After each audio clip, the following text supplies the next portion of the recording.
சினிபோர்ட் தமிழ் நேயர்களே வணக்கம். சிகரம் தொட்ட தமிழ் சினிமா நிகழ்ச்சியோட 41வது எபிசோடுக்கு உங்களை அன்புடன் வரவேற்கிறேன். இந்த வாரம் சிகரம் தொட்ட தமிழ் சினிமா நிகழ்ச்சியில் நம்ம பார்க்க போகிற படம் என்னன்னா 2011ஆம் ஆண்டு வெளிவந்த ஆடுகளம் தான். உசுருக்கு சமானதான் பந்தயம். தாமல கையை வச்சேண்டு வை கொண்டே விடுவேன்.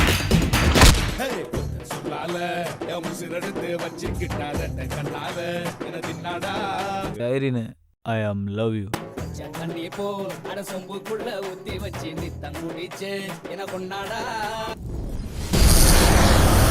வெற்றிமாறன் இயக்கத்தில் ஜிவி பிரகாஷ்குமார் இசையில் வெளிவந்த இந்த திரைப்படத்தில் தனுஷ், தப்சி, கிஷோர், விஏஎஸ் ஜெயபாலன், ஆடுகளம் நரேன், அட்டகத்தி தினேஷ், வேல்ராஜ் ஆகியோர் முன்னணி கதாபாத்திரங்களா நடிச்சிருக்காங்க. ஆடுகளம் படத்தை சுமார் 10 கோடி செலவு பண்ணி எடுத்திருக்காங்க. தயாரிப்பு செலவை விட 2 மடங்கு வசூலை பெற்று படம் மாபெரும் வெற்றியை பெற்றுச்சுங்க. தயாரிப்பு செலவையும் வசூலையும் குறிப்பிட்டு சொல்றதுக்கு ஒரு காரணம் இருக்குங்க. எல்லா டைரக்டர் மாதிரி வெற்றிமாறன் இல்லைங்க. பொதுவாக இயக்குநர்கள் முதல்ல ஒரு கதையை முடிவு பண்ணி அதுக்கான திரைக்கதையை எழுதி தேவையான காட்சிகளை மட்டும் ஷூட் பண்ணுவாங்க. ஆனா நம்மால அப்படி இல்லைங்க. ஆடுகளம்ல சேவல் சண்டை காட்சி நடைபெற சம்பவங்களை மட்டும் 136 பக்கம் எழுதி படம் பிடிச்சிருக்காரு. கிட்டத்தட்ட அந்த காட்சிகள் மட்டும் ஒரு படமாவே வெளியிடலாம். அப்போ மொத்த படத்துக்கான காட்சிகளை எத்தனை பக்கத்துக்கு எழுதியிருப்பாருன்னு நீங்களே யோசிச்சுக்கோங்க. அந்த அளவுக்கு திரைக்கதையில தேர்ச்சி பெற்ற நபர்னா வெற்றிமாறன் தாங்க. ஆடுகளம் கதைக்களத்தை பத்தி சொல்லணும்னா ரொம்ப சாதாரணமான ஒரு கதைக்களம் தாங்க. ஒரு ஆசானுக்கும் சிஷ்யனுக்கும் இடையில ஏற்பட்ட ஒரு சின்ன முரண் எப்படி ஒரு பெரிய பகையா மாறுதுங்கிறது தான் ஆடுகளத்தோட மொத்த கதைங்க. படத்துல பேட்டைக்காரன் கதாபாத்திரத்தில் நடிச்ச ஜெயபாலன் பேட்டைக்காரன் கதாபாத்திரத்தை பத்தியும் வெற்றிமாறன் பத்தியும் அவரது நண்பரிடம் கண்ணீர் மல்க பேசினாராம். என்னோட 65 வயசு அனுபவத்தை எப்படி இந்த பையன் வெறும் 35 வயசுல தானே அனுபவிச்ச மாதிரி எழுதியிருக்கான்னு பிரமிச்சு போனாராம். இந்த கதையில வர பேட்டைக்காரன் கதாபாத்திரத்தில் வர வாழ்க்கை சூழலும்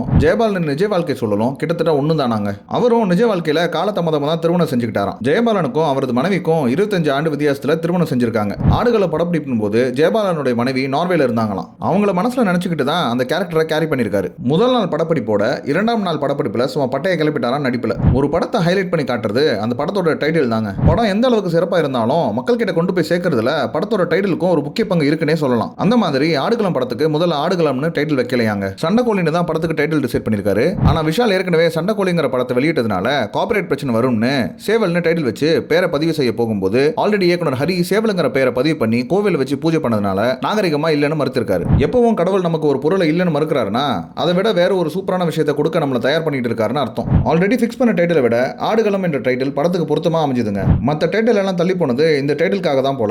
இயக்குனர் வெற்றிமாறன் இந்த கதையை எழுதுறதுக்கு அமரோஸ் பரஸ்ங்கிற திரைப்படமும் ரூட்ஸ்ங்கிற நாவலும் தான் காரணமா இருந்துச்சாங்க. இதுல வர நாய் சண்டையை அப்படியே உல்டா பண்ணி சேவல் சண்டையை மேஜிக் பண்ணி காமிச்சிருக்காரு வெற்றிமாறன். ஆடுகளம் படத்துல இடம்பெற்ற அனைத்து சண்டை காட்சிகளும் 2011 காலகட்டத்தில் வளர்ந்து வந்த சிஜி டெக்னாலஜி கொண்டு கையாண்டிருக்கார் வெற்றிமாறன். இதற்காக தமிழகம் முழுவதிலும் இருந்து 400க்கும் மேற்பட்ட சேவல்களை வரவழைச்சிருக்காங்க. படத்தோட தொடக்கம் முதல் இன்ட்ரோல் பிளாக் வரைக்கும் வர சேவல் சண்டை காட்சிகளை மட்டும் சுமார் 26 நாட்கள் 76 நிமிடம் படம் பிடிச்சிருக்காரு வெற்றிமாறன். இந்த படத்திற்கு ஜிவி பிரகாஷ்குமார் இசையமைச்சிருந்தாரு. இந்த படத்துல வர யாத்தி யாத்தி, ஒத்த சொல்லால, ஐயோ நெஞ்சு அலையதடி, போர்க்களம்னு எல்லா பாடல்களும் சூப்பர் டூப்பர் ஹிட் தாங்க. ஜிவி பிரகாஷோட சேர்ந்து ஸ்நேகன், யுகபாரதி, ஏகாதசி, விஏஎஸ் ஜெயபாலன், யோகிபின்னு 5 பாடலாசிரியர்கள் பணியாற்றியிருக்காங்க. இந்த கலைத்திறனை பாராட்டும் விதமா ஆடுகளம் படத்திற்கு 2011ஆம் ஆண்டிற்கான தேசிய திரைப்பட விருதுகளில் ஆடுகளத்தின் நாயகன் தனுஷிற்கு சிறந்த நடிகருக்கான விருதும் வெற்றிமாறனுக்கு சிறந்த இயக்குனர் என்ற தங்கத்தாமரை விருதும் அவருக்கே சிறந்த திரைக்கதைக்கான விருதும் கிடைச்சதுங்க. அது மட்டும் இல்லாம சிறந்த நடன இயக்குனருக்கான விருதும் நடன இயக்குனர் தினேஷ்குமாருக்கு கிடைச்சது. அந்த வருஷத்துக்கான மொத்த திரைப்பட தேசிய விருதையும் இவங்களே அள்ளிட்டு போயிட்டாங்க.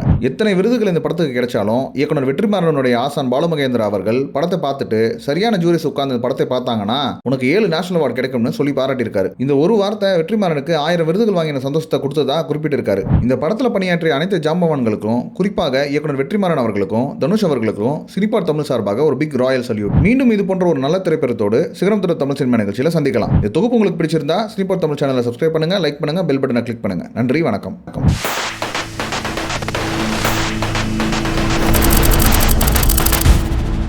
Thank you.